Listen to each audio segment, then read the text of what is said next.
Bismillahirrahmanirrahim. Assalamualaikum warahmatullahi wabarakatuh. Dengan saya, Ibu Dwi Novitasari, kita akan belajar tentang sistem imun. Mari kita pelajari. Tujuan dari pembelajaran kali ini diharapkan Anda setelah mempelajari tentang sistem imun, Anda akan paham tentang anatomi dan fisiologi dari sistem imun. Kemudian di sini ada spesifik sel pada sistem imun. Saya akan menjelaskan lebih spesifik pada sel fagosit, ada makrofag, kemudian ada sel mas, ada neutrofil, basofil, eosinofil. Kemudian juga ada APC, antigen presenting cell. Jadi sel-sel non-spesifik bisa memberikan antigen kepada sel limfosit. Limfosit tipenya ada dua, limfosit T dan limfosit B. Fokus saya ke situ dulu. Untuk jaringan sistem imun akan kita pelajari di lain waktu.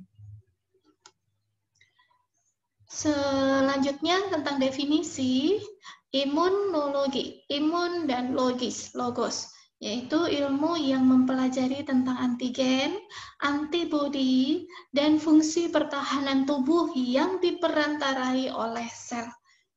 Ada organ-organ selain dari sel imun itu juga berfungsi membantu dalam mempertahankan tubuh. Ya, contohnya kulit, apalagi coba diingat, ada mukosa, itu adalah organ yang juga sebagai pertahanan tubuh. Fungsi respon imun ini utamanya untuk mencegah tubuh dari serangan mikroba, serangan penyakit, serta membunuh agen infeksius yang berada di dalam tubuh.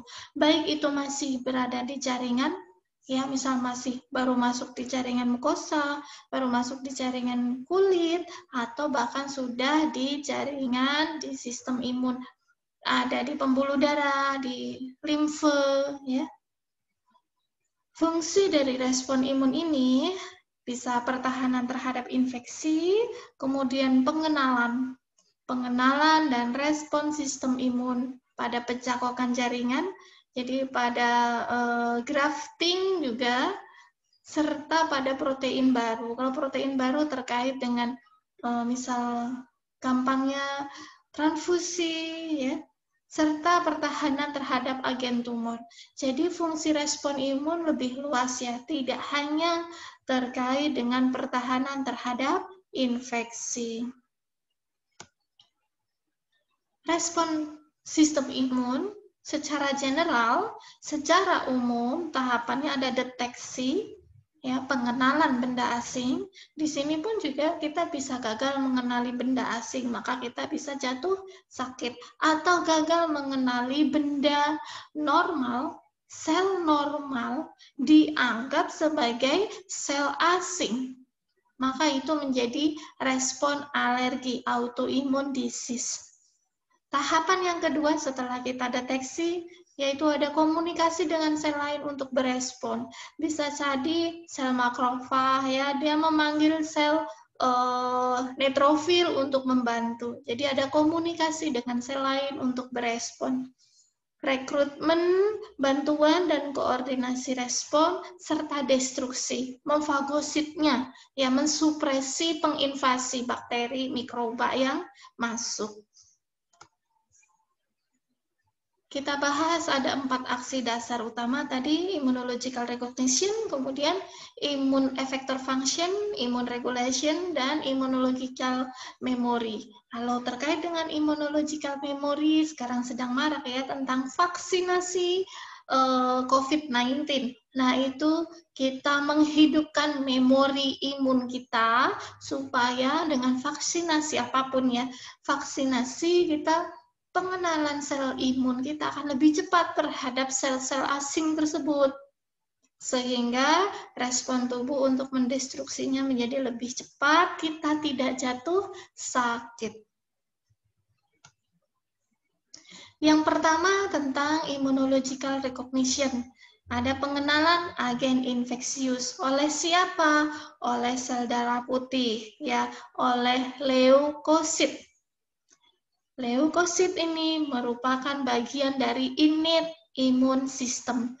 Nanti akan kita pelajari ada innate imun system, ada adaptive imun system. Sel darah putih yang dimaksud bagian dari innate imun system adalah yang tidak bermemori. Contohnya adalah neutrofil, basofil, eosinofil, ya. Ini membantu respon mediasi. Cara pengenalan, ya, cara pengenalan sel lain atau cara respon mediasi yaitu dengan mengekspresikan, mengeluarkan protein-protein inflamatori.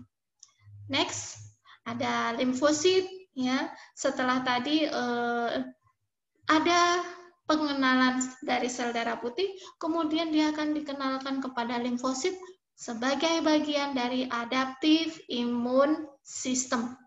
Adaptive imun system ini yang bermemori. Dia mengenali agen infeksius, mengeliminasi bila mampu, serta membawa agen tersebut pada proses berikutnya, yaitu imun effector function. Step 2, yaitu ada imun effector system. Ada sel yang mampu mengeliminir, memfagosit, memakan gampangnya gitu ya, membunuh. Ya. Contohnya adalah sistem komplement, antibodi. Kenal ya kalau antibodi ya, atau bahasa ilmiahnya selain antibodi, imunoglobulin, serta limfosit T. Limfosit T killer. Ini mereka bekerja sama mengeliminasi agen infeksius untuk menjaga homeostasis. Dalam artian di sini adalah keseimbangan sistem imun. Step 3 yaitu immune regulation. Kemampuan pengaturan diri pada sistem imun ini penting untuk respon imun berikutnya apabila kita terpapar agen infeksius yang sama berulang. Kegagalan regulasi dapat berakibat alergi dan penyakit autoimun. Yang terakhir adalah step 4, immunological memory. Poinnya di sini dilakukan oleh adaptive immune system, menjaga agar mempunyai memori, ya, memori terhadap agen infeksius yang sama. Kita vaksinasi COVID-19, ya, itu agar kita mempunyai immunological memory, sehingga ketika kita terpapar virus COVID, kita memiliki respon yang cepat dan tepat, sehingga tidak menimbulkan angka kesakitan yang berat. Yang berikutnya kita bahas tentang sistem imun saat terjadi infeksi intraseluler. Ada respon, ya, ada mikroba yang berada di sitoplasmik. Ini berada di sitoplasmik, kemudian ada, saya mencari pointer, enggak ada ya. Ini saya baru ketemu pointernya. Ini ada mikroba itu bisa bakteri, protozoa, virus yang kita nggak bisa lihat. Mikroba berada di sitoplasmik, berada di cairan sitoplasmik atau berada di vesikular, ya. Berada di vesikular berarti di pembuluh darah. Responnya akan berbeda. Kalau bakterinya masih di sitoplasmik, ya, yang akan berespon adalah sitolytic T cell, kemudian ada NK cell itu natural killer cell, kemudian ada T cell, ini maksudnya kalau di sini sitolytic berarti di sini adalah sel T helper. Kemudian ada makrofag. Berbeda halnya apabila bakteri tersebut, mikroba ini sudah masuk ke vesikuler, maka yang akan berespon adalah T cell, kemudian natural killer cell, dan makrofag. Sistem imun saat terjadi infeksi ekstraseluler. Ya, ekstraseluler bisa berada di darah dan cairan limfatik, kelenjar limfatik, ataupun juga melalui mukosa. Mukosa yang paling sering untuk port de entry kuman itu adalah nasal tract, saluran pernafasan, serta juga saluran pencernaan. Ya, nasal tract nanti endingnya ada di pulmonari. Kalau pencernaan nanti endingnya di GI, ya GI gastrointestinal, mulut sampai anal. Atau dari bawah juga bisa melalui reproduktif tract, saluran reproduksi. Yang sering menginfeksi masuk ke dalam darah dan pembuluh limfe itu adalah bakteri, protozoa, virus, fungi, kemudian ada cacing. Yang berespon sistem imunnya adalah antibodi, kemudian ada PNM. Ini PNM adalah polimorfonuklear cell.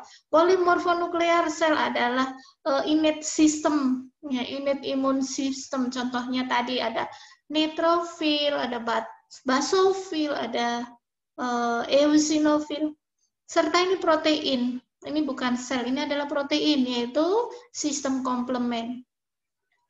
Kalau yang mikroba menginvasi di mukosa paling sering adalah bakteri, kemudian cacing, helmin, worm, cacing, dan helmin. Ini yang berespon adalah antibodi serta intraepithelial polymorphonuklear system. Jadi di intraepitel, di antara sel-sel epitel itu ada sel polymorphonuklear. Kita bahas tentang tipe imun. Kalau Anda mungkin mengetahuinya imun pasif, imun aktif, benar ya. Jadi pembagiannya ada innate, itu adalah bawaan, adaptif adalah dapatan, acquired itu adaptif atau acquired sama saja, itu adalah dapatan yang kita dapat ya selama perjalanan hidup. Nah, innate system ini dia tidak mempunyai memori, berbeda sekali dengan acquired atau adaptive system. Dia mempunyai memori, mengenali kembali ya mikroba yang sama apabila dia menginfeksi di kemudian hari. Untuk acquired immune system ini ada pasif, ada aktif. Pasif itu adalah antibodi kita ya, baik dengan natural exposure sehingga dia mempunyai memori, dia berdiferensiasi, ataupun melalui imunisasi. Kita bayi ada imunisasi wajib 5L.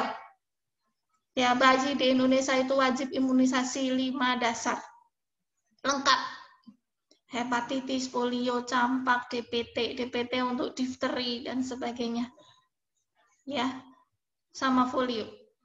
Kemudian yang pasif itu ready-made antibodies melalui maternal antibody, natural maternal antibody, serta artificial antibody dari berbagai sumber yang lainnya.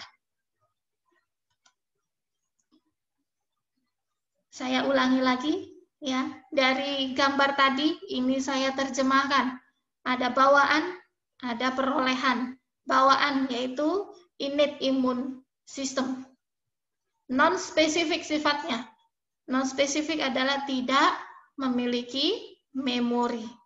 Kemudian yang dapatan, diperoleh, ya, adaptif atau acquired immune system. Ini respon imun yang spesifik. Ya, dia memiliki memori terhadap antigen yang masuk. Next, bagaimana mekanisme pertahanan tubuh melawan agen infeksi?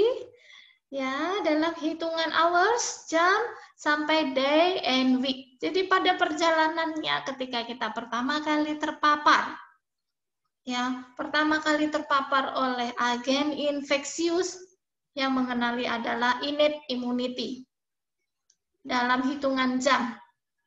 Siapa saja innate immunity? Kalau di sini ya ada fagosit, sel fagosit. Sel fagosit ini termasuk dari polymorphonuklear system. Kemudian ada NK cell atau natural killer cell, serta ini yang berupa protein, ya. Blood komponen, ada protein komplement. Setelah kita gagal, apabila ini gagal, agen infeksiusnya itu sampai ke day, bahkan weeks, ya berhari-hari, sampai minggu, maka yang bekerja adalah adaptive immunity.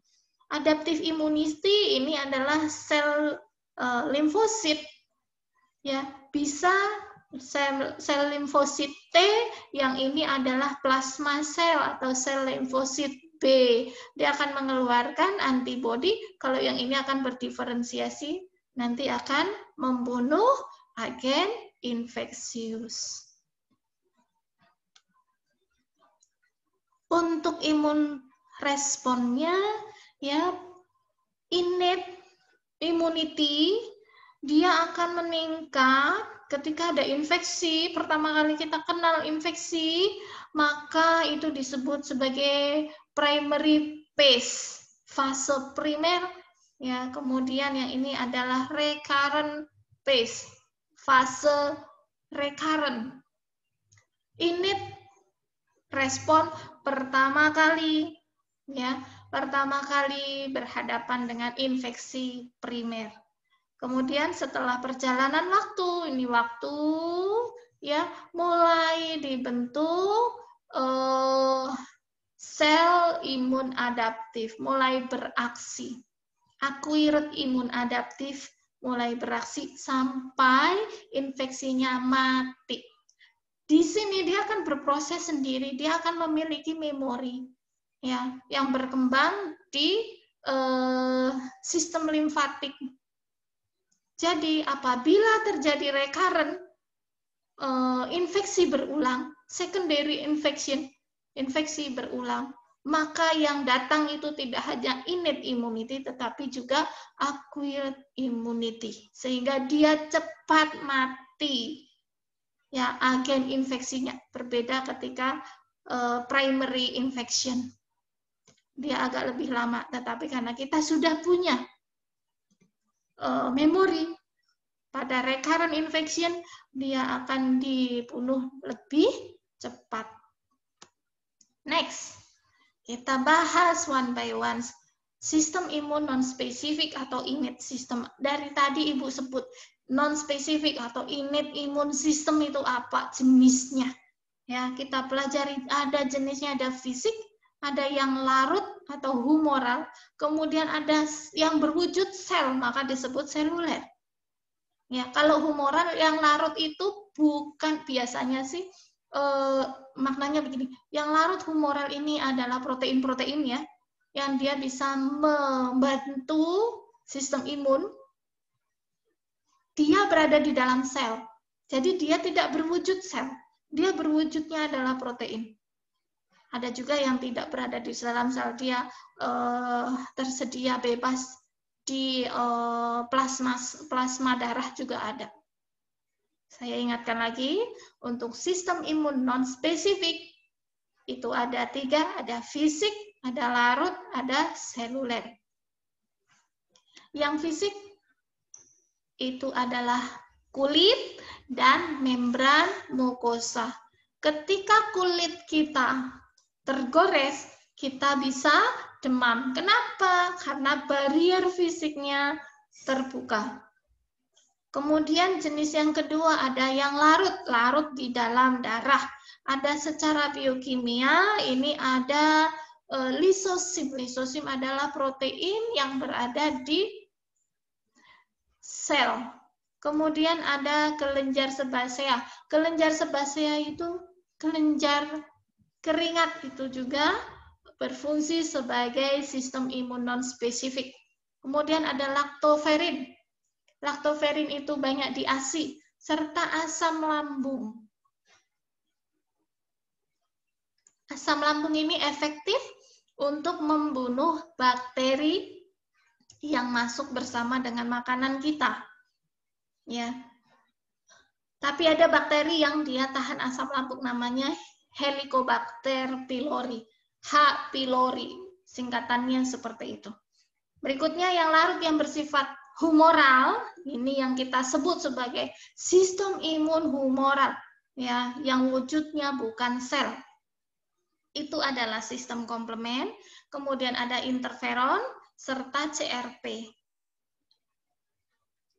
Sistem komplement ini bentuknya tidak aktif di dalam plasma darah kita. Kemudian ada interferon, singkatannya ini INF. Ada banyak sekali INF dengan berbagai macam fungsinya, ya, sesuai dengan fungsi masing-masing. Ada penjelasan video saya khusus tentang INF, bisa dicari. Kemudian ada CRP. CRP ini adalah C-reaktif protein. Ini sebagai bentuk komunikasi sistem imun. Kemudian yang bentuk seluler. Bentuk seluler yang tidak memiliki memori, non-spesifik imun system adalah sel darah putih. Sel darah putih yang secara luas, ya, maknanya di sini adalah polimorfonuklear sistem. Polimorfonuklear sistem sel adalah eosinofil, basofil, neutrofil, ya. Kemudian ada NK cell. NK cell adalah natural killer cell serta mast cell. Ingat ya, untuk sistem imun non-spesifik dia tidak memiliki memori. Ya, walaupun dia nanti ketemu lagi dengan agen infeksius yang sama, dia tetap lama mengenalinya. Kenapa? Karena dia tidak memiliki memori. Jenisnya ada fisik, ada humoral, ada seluler. Humoral itu tadi protein. Seluler berarti adalah wujud sel fagosit. Sel fagosit, sel darah putih, PNM, ya, polimorfonuklear. Kemudian ada NK sel dan sel mast. Kita bahas, kita kenali satu persatu. Oke, ini untuk anatomi dan fisiologi barier. Ada kulit, mukosa, kemudian ada temperatur, ada pH, asam laktat, serta mediator kimia. Ini sebagai barier fisik. Kalau kulit kita tidak ada luka, biar kita kena debu juga tidak ada mikroba yang masuk ke dalam kulit. Kemudian inflamatory mediator, ini ada sistem komplement, ada sitokin, interferon, tadi sudah kita bicarakan sedikit. Ada lisosim, ada defensins, ini adalah protein-protein proinflamasi. Ada acute phase protein dan laktoferin, kemudian ada leukotriens dan prostaglandin.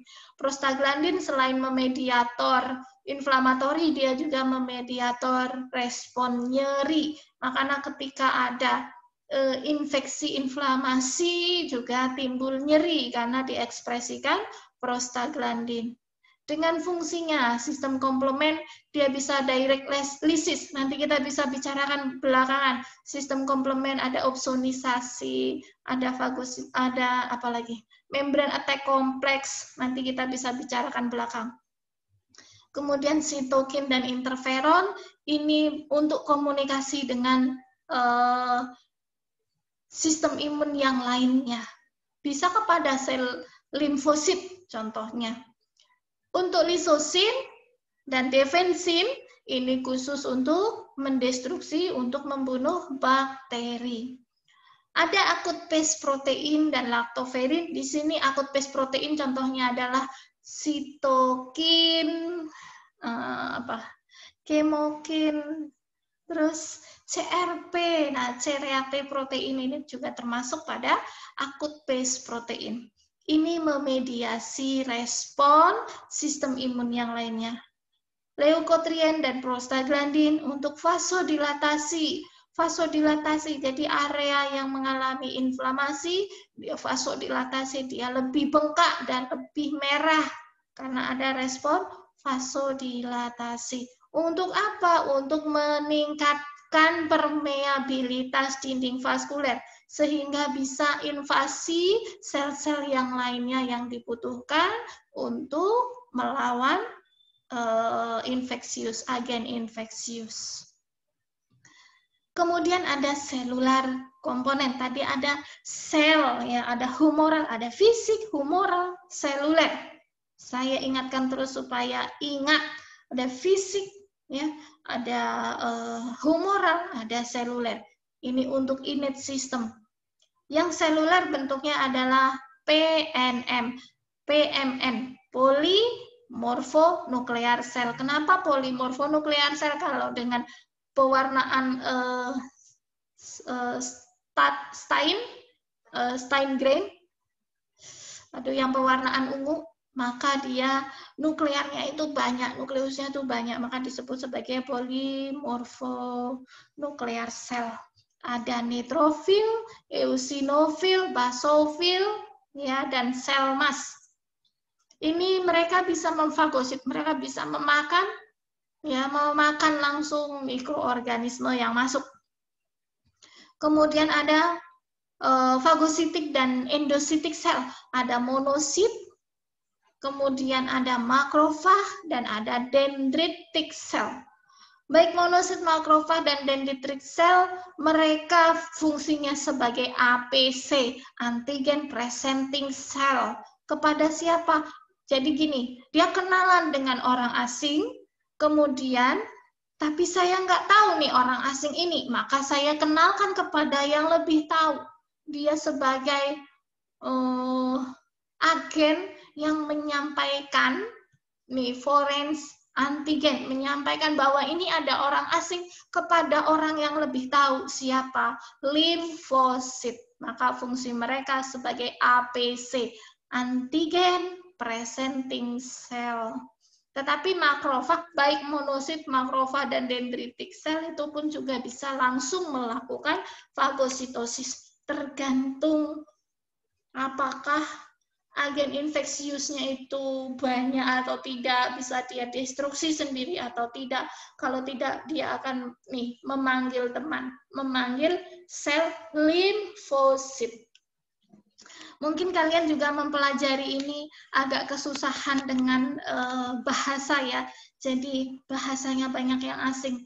Ulang-ulang terus, ya, videonya, atau pelajari dari sumber lainnya, ya, sehingga Anda termemori. Kita juga selain belajar sistem imun, kalau belajar anatomi fisiologi itu juga sekalian belajar bahasa, ya, karena penemunya ini bukan orang Indonesia yang dengan bahasa gampang, ya. Jadi kita juga belajar bahasa. Next, kita bahas tentang kulit. Kulit tadi sebagai barrier fisik pada innate immunity system. Dia sebagai barrier fisik mencegah, ya, menolak adanya agen patogen. Ini kulitnya mulus, maknanya tidak ada kulit yang terluka, sehingga tidak bisa masuk agen infeksius. Untuk anatomi fisiologi dari sistem kulit, saya ada videonya, Anda bisa mempelajarinya sendiri. Fokus kita ke sistem imun dulu. Dia sebagai barrier fisik, ketika dia ada terluka, ya, ini adalah kulit yang sehat, tetapi di sini ada tusukan jarum, misal. Ada tergores, ada teriris, maka bakteri bisa masuk ke dalam lapisan lebih dalam, ke lapisan epidermis. Nah, fungsi kulit tadi kalau dia gagal sebagai barrier fisik, yang terjadi di epidermis ini ramai sekali. Ramainya kenapa? Ada upaya netralisasi toksin, ya. Bakteri mengeluarkan toksin. ya, mengeluarkan agen-agen protein proinflamasi. Maka ada proses netralisasi toksin, ada proses opsonisasi, kemudian ada pengaktifan sistem komplement, serta ada peningkatan vasodilatasi dan vasopermeabilitas vaskuler. Ini adalah pembuluh darah. Di sepanjang lapisan kulit itu kaya akan pembuluh kapiler. Pembuluh kapiler akan melakukan vasodilatasi, ya, meningkatkan vasopermeability, sehingga sel di dalam pembuluh darah itu bisa keluar, bisa nyelusup keluar. Ini adalah sel paling cepat adalah neutrofil gitu ya. Ini neutrofil akan, neutrofil ataupun makrofag. Makrofag itu ada di jaringan ekstravaskuler, akan clearing bakteri, akan membersihkan bakteri. Ini sudah di fagosit. Bisa juga ditambah ini. Kalau ini adalah monositnya. Oh, maaf. Monosit itu yang berada di ekstravaskuler, makrofag itu yang berada di intravaskuler. Nah, monosit ini juga bisa mendestruksi bakteri. Jadi dari satu bakteri masuk, itu bisa banyak sekali proses yang dilakukan di epidermis. Dan netralisasi, ada opsonisasi, kemudian ada opsonisasi itu untuk mengenalkan, mengenhancing, meningkatkan pengenalan sel-sel fagosit, sel-sel yang bisa memfagosit atau memakan bakterinya. Di-enhancing, ditingkatkan. Kemudian sistem komplement memediasi lisis bakteri dengan membentuk membran attack kompleks, ya, vasodilatasi, nih, menerobosnya polimorfonuklear makrofag, ya, untuk membunuh langsung bakterinya sampai pada aktivasi sel T untuk mememori adanya bakteri yang masuk.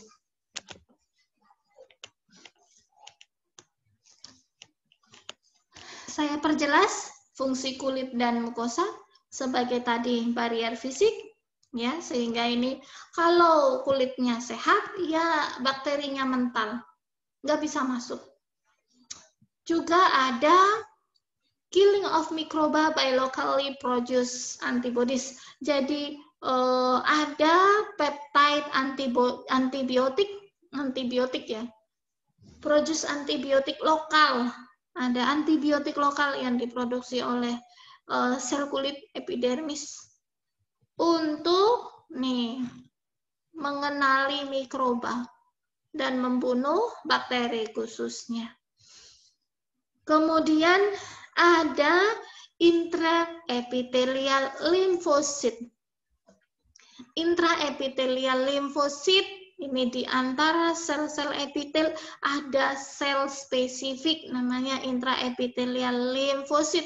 Dia yang akan mengenali dan membunuh bakteri. Jadi fungsi kulit sebagai barier fisik, memproduksi antibiotik lokal, dan membunuh bakteri melalui intraepithelial limfositik. Next. Yang berikutnya ini adalah sistem humoral innate immunity. Tadi kita sudah bicara fisik, yaitu kulit dan mukosa. Yang berikutnya adalah fungsi lisosim. Fungsi lisosim ini bisa mengenali mikroba melalui reseptor fagosit.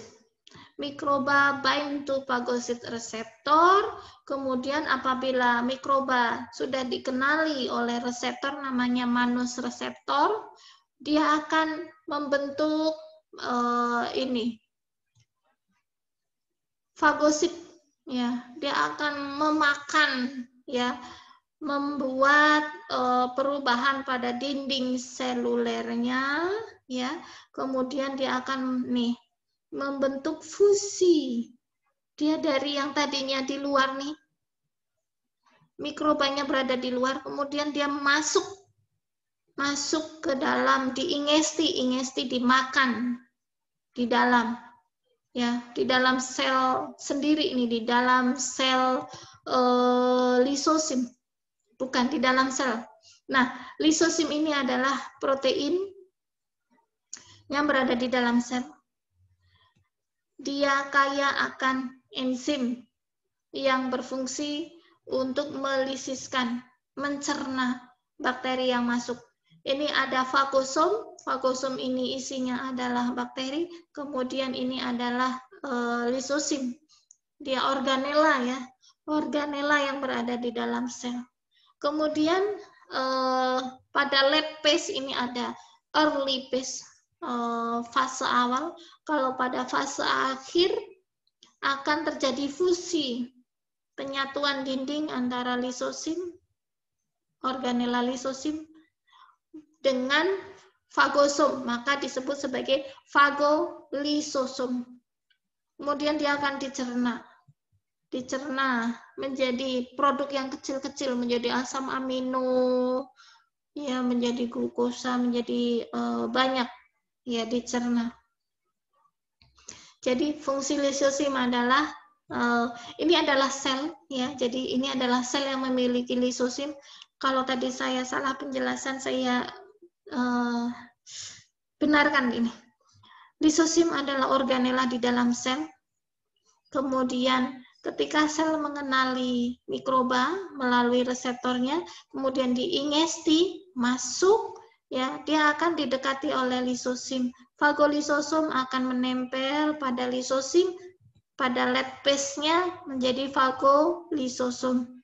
Kemudian akan terbentuk reaktif oksigenat, kemudian sama nitrik oksida untuk membunuh bakteri, mencerna bakterinya menjadi lebih kecil-kecil, menjadi protein, glukosa, asam amino, dan berbagai penyusun dari bakteri tersebut. Kemana, Bu, itu dibuang? Bisa dipakai kok oleh sel tubuh kita sendiri. Jadi ini ada bakterinya, bakterinya mengerikan. Kemudian ada sel yang mempunyai lisosom, dia mempunyai reseptor yang spesifik untuk mengenali bakteri. Reseptornya adalah manus reseptor ataupun scavenger reseptor. Setelah dikenali, maka dia akan dimakan, diingesti, masuk menjadi fagolisosom. Nah, di sini lisosom akan mencerna bakteri atau mikroba yang masuk.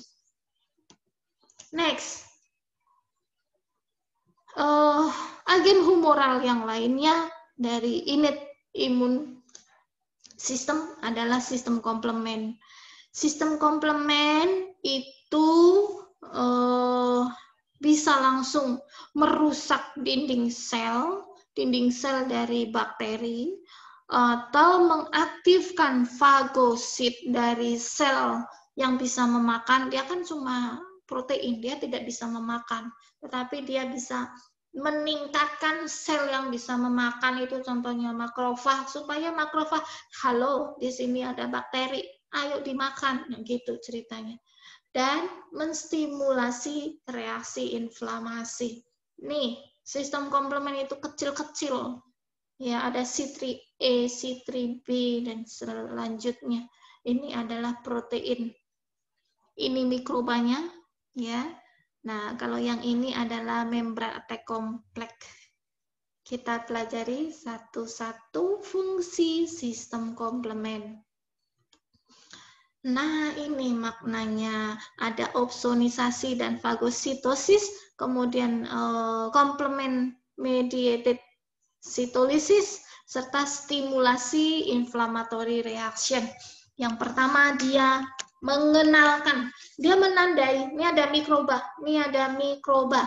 ya. Ada patogen yang masuk, dia tandai. Ya, dia tandai. C3B ini adalah salah satu jenis dari sistem komplement. ditandai, dimarker supaya mikroba ini dikenali oleh sel fagosit.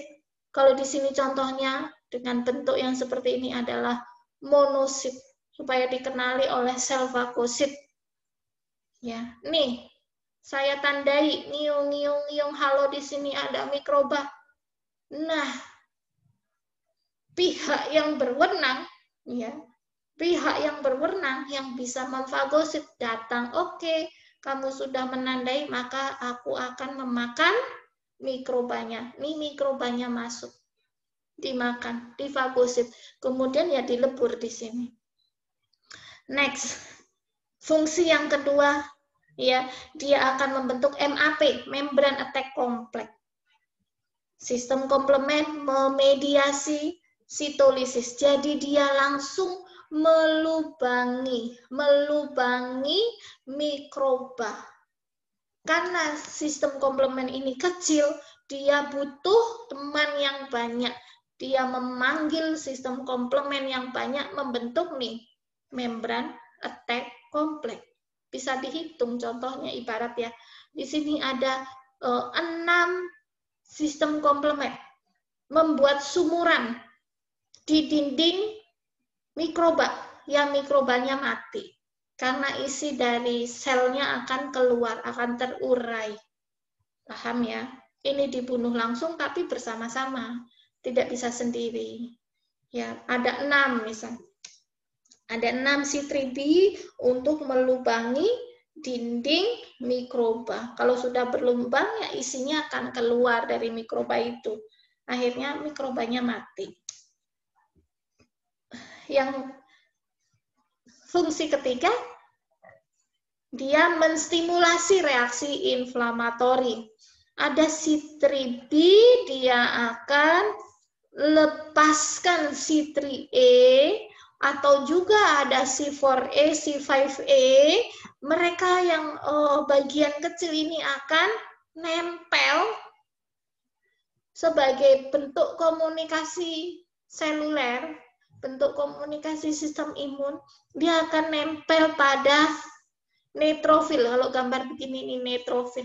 Dia akan nempel pada neutrofil supaya neutrofil mengenali mikroba. Ya. Kalau ini tadi opsonisasi dan fagositosis, dia pada monosit, ya, dengan aktivasi dari C3B. Kalau yang inflamatori reaksi inflamasi peradangan, yang mengenalkannya adalah bagian kecilnya C3A, C4A, C5A kepada neutrofil. Sehingga neutrofil akan mengenali mikroba, dia akan terenhancing, dia akan terangsang, meningkatkan kemampuan. Pakai istilah yang biasa, dia akan meningkatkan kemampuan neutrofil untuk mengenali mikroba. Akhirnya neutrofil akan memakan mikroba tersebut dan mikrobanya mati. Jelas ya? Ini pengenalan sedikit lah. Ya, pengenalan sedikit tentang sistem komplement. Ada bentuk C1. Menjadi C4B, C4A-nya yang kecil lisis. C4B jadi C4A, C3B, C5B, dan seterusnya. Tidak usah dipusingkan. Makanya kenapa protein komplement itu disebut sebagai sistem? Karena ya degradasinya itu banyak. Nah, disebut sistem. Ya, fungsinya intinya ada 3. 1, opsonisasi, mengenalkan pada monosit. Kedua, dia membentuk membran attack complex supaya bakterinya lisis, mati, mikrobanya mati. Yang ketiga, memediasi inflamasi. Neutrofilnya keluar ya karena proses kemotaksis. Nah, neutrofil akan membunuh mikrobanya. Untuk yang memediasi fagosit, ya, dari C4B, C3B, C4BE, C3BE, ini untuk memediasi internalisasi. Kemudian ada protein-protein aktif, ada aktin, vinkulin, vaksilin, ini adalah protein-protein. Kemudian ada no inflammatory mediator release. Selanjutnya jenis, ya, sistem humoral yang lainnya. Kita sudah bicara lisosim. Kemudian kita bicara sistem komplement. Yang ketiga berikutnya kita bicara tentang fungsi interferon. Interferon, INF, singkatannya INF, interferon.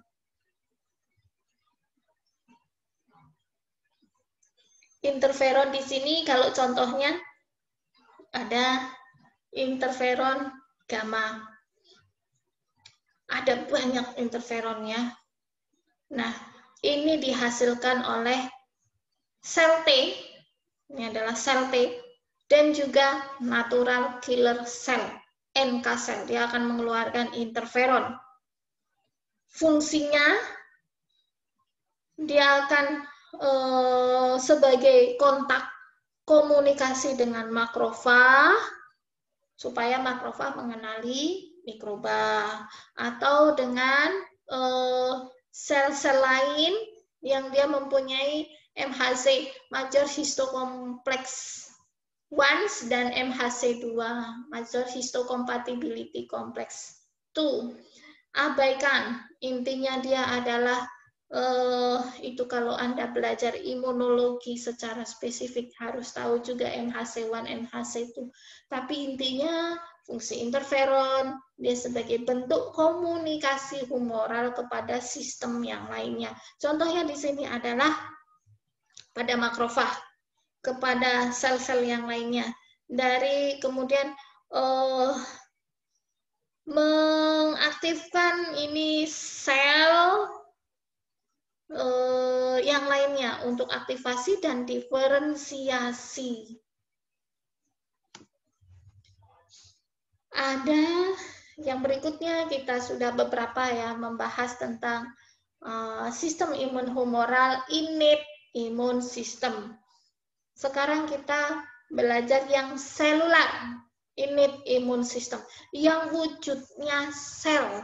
Ya, humoral itu wujudnya protein, seluler itu wujudnya ya sel. Nah, tadi ingat kita baru membahas sampai pada innate imun system. Nah, bentuk dari seluler innate imun system contohnya adalah natural killer cell, NK cell.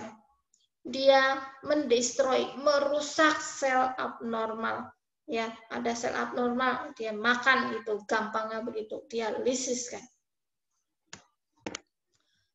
NK cell juga membunuh sel kanker. Ya, NK cell ya melalui komunikasi dengan interferon gamma dan juga interleukin. IL itu interleukin. Dia bisa membunuh sel tumor.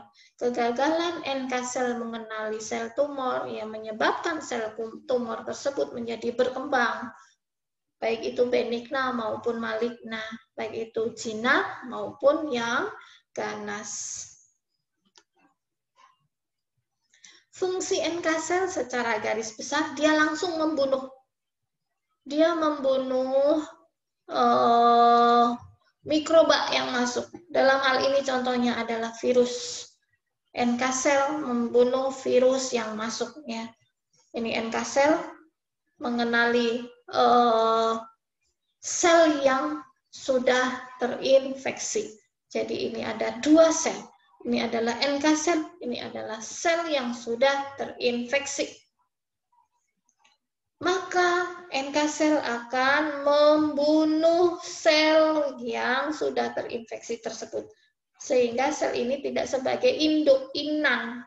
Tidak sebagai inang pertumbuhan bakteri yang ada di dalamnya. Ini bakteri curang banget ya. Kalau dia sudah menginfeksi sel, dia akan menggunakan seluruh sumber daya yang ada di dalam sel ini untuk dia bertumbuh dan berkembang, sehingga muncul sekian ratus virus yang baru. Maka oleh NK sel, bunuh sel yang sudah terinfeksi, supaya tidak jadi sarang virus, intinya gitu.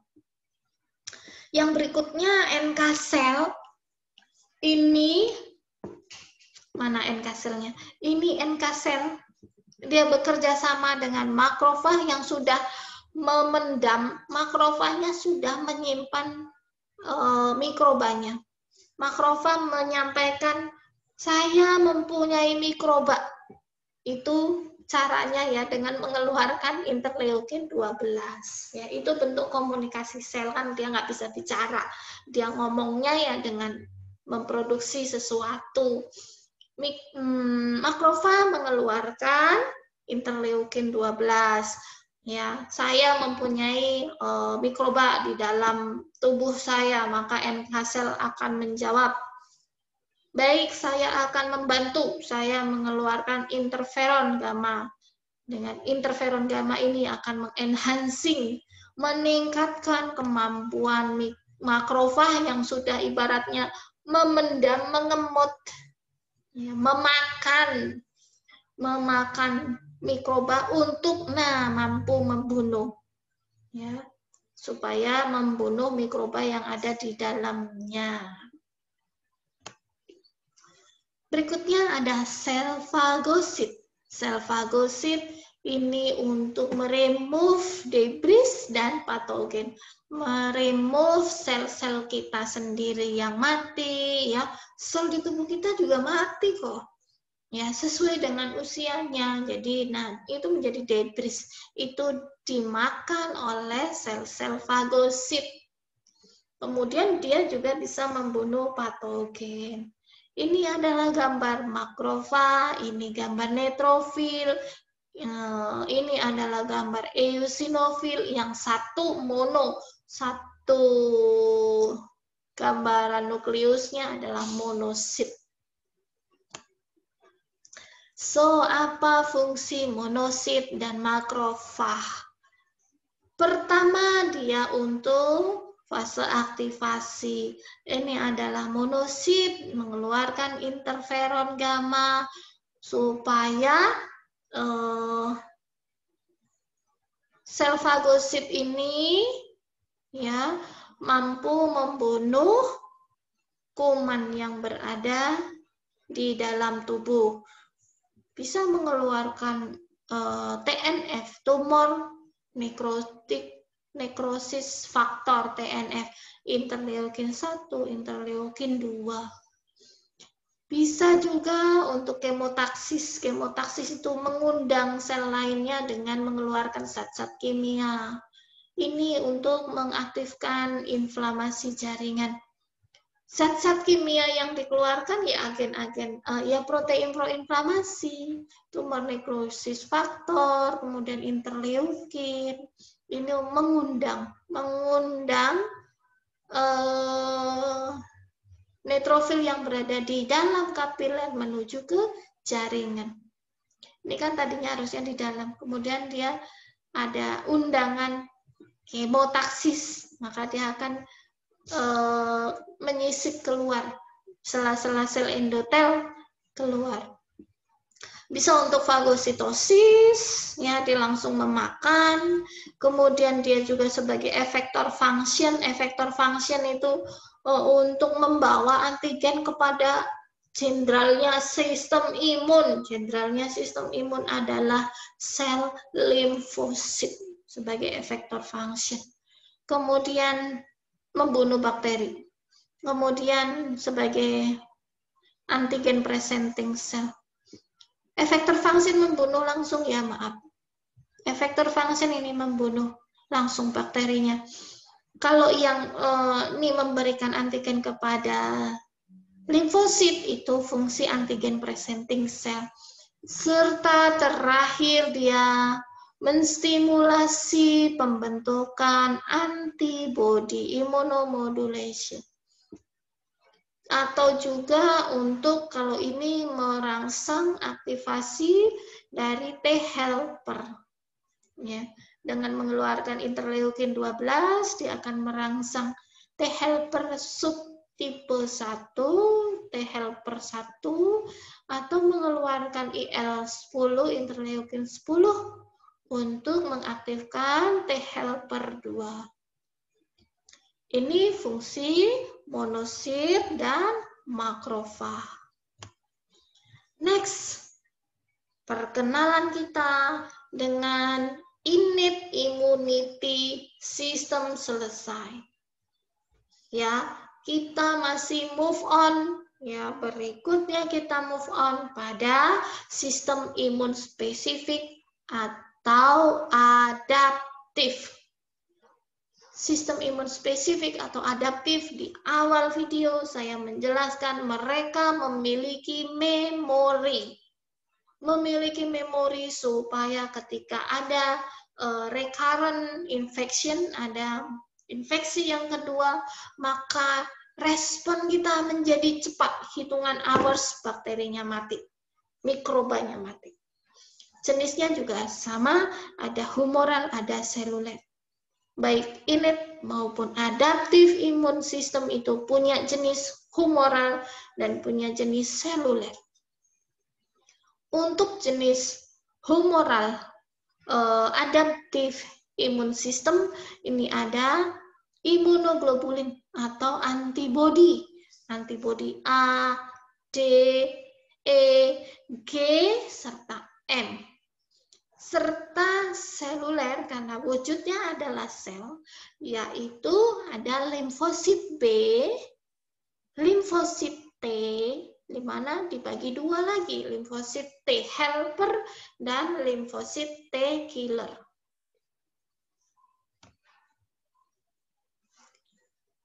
Kita bahas tipe limfosit. Ya, tipe limfosit tadi ada limfosit B, ada limfosit T. Limfosit B dia akan membentuk sel plasma. Sel plasma itu membesar. Kemudian reseptor-reseptor di sekelilingnya ini akan banyak dan akan lepas. Lepasnya reseptor inilah yang disebut sebagai antibodi.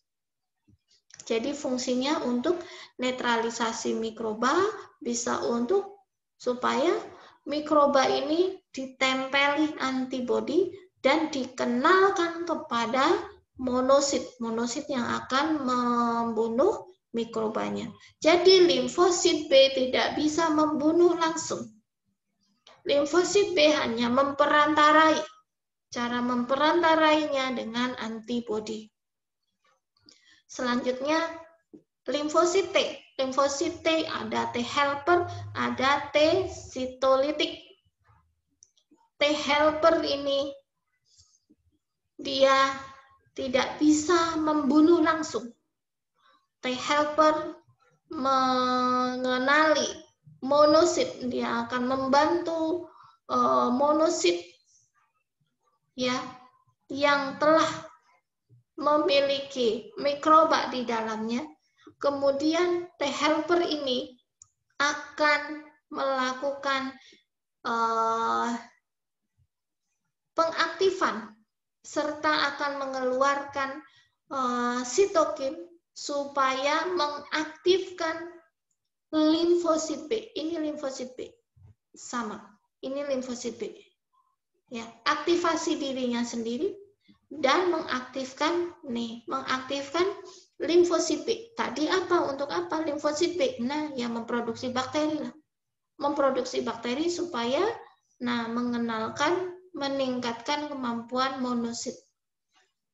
Jadi ulangi, fungsi dari T helper adalah aktivasi makrofag, mediator inflamasi, serta mengaktifkan memproliferasi diferensiasi sel T dan B.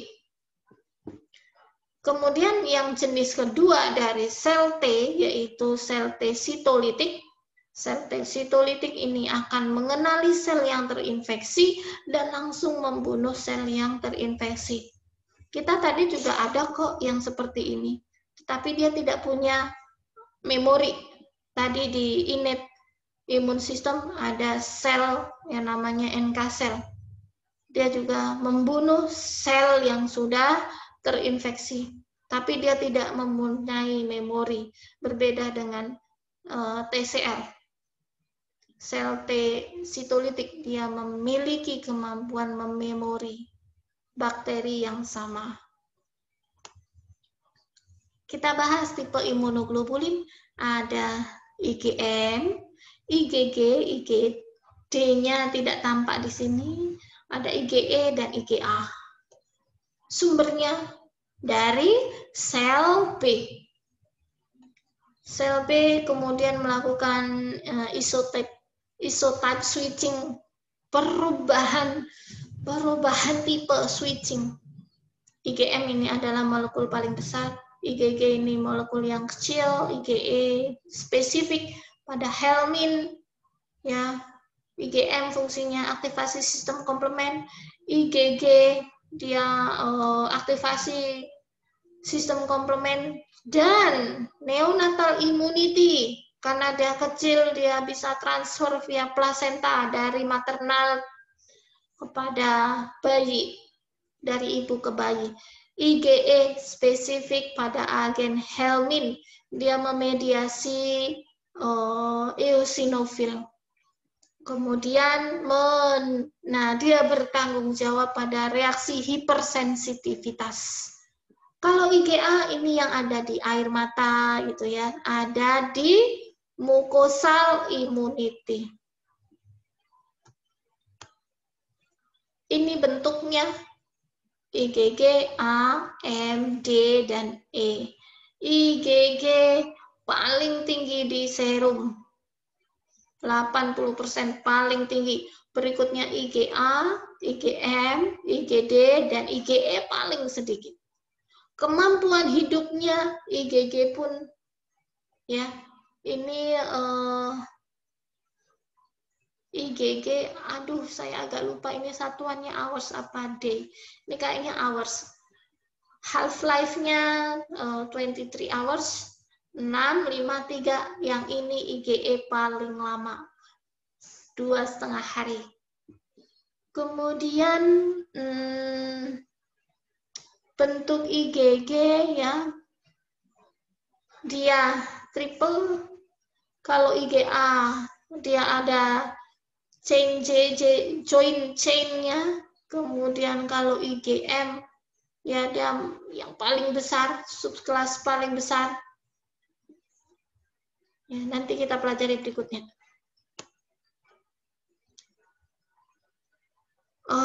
Yang imunoglobulin saya ternyata membuat di video yang lainnya secara spesifik, bisa dicari tentang antigen dan antibodi.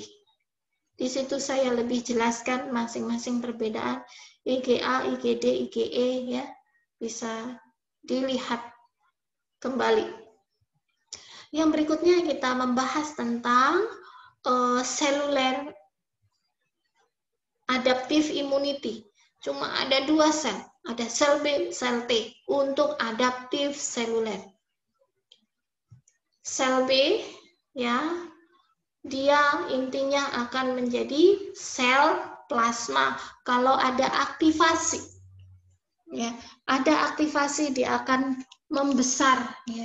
Ini tadinya pre-B cell itu reseptornya ada di dalam.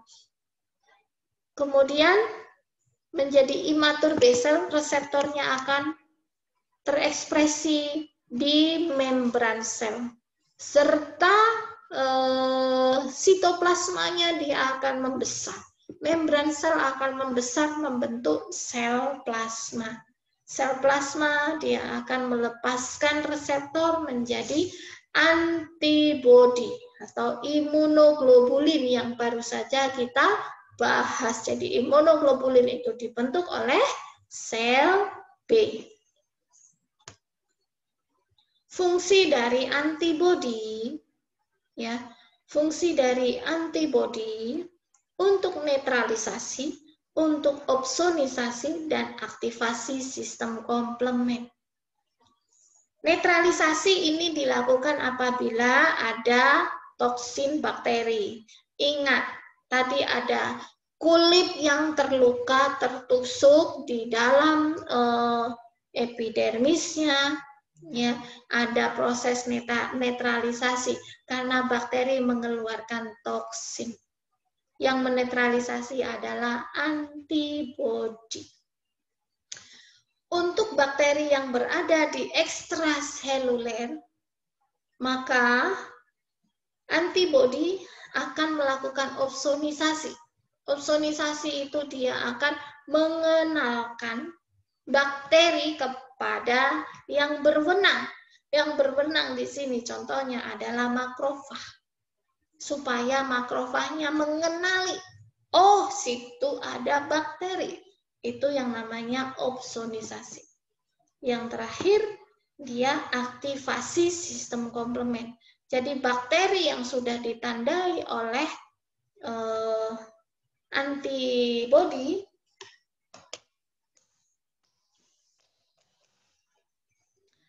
akan dikenalkan kepada sistem komplement.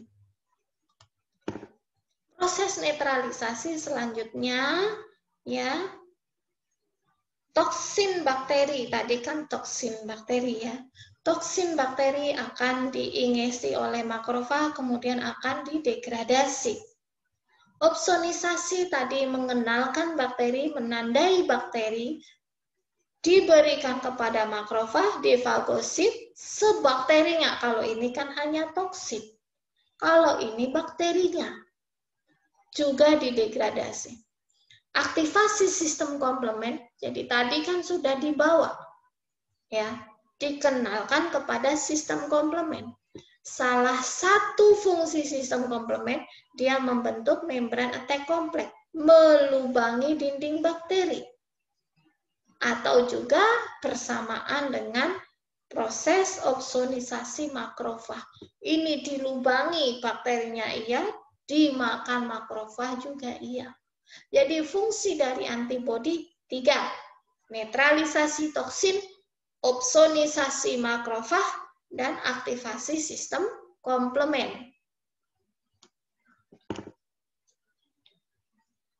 Mungkin recording sesi 1 saya seperti itu dulu. Nanti saya akan melanjutkan recording yang kedua tentang nomenklatur dan lokasi sel sistem imun. To be continue, ya. Kita akhiri dulu. Kalau ada ilmu yang salah saya mohon maaf. Semoga bermanfaat. Kita akhiri. Wassalamualaikum warahmatullahi wabarakatuh.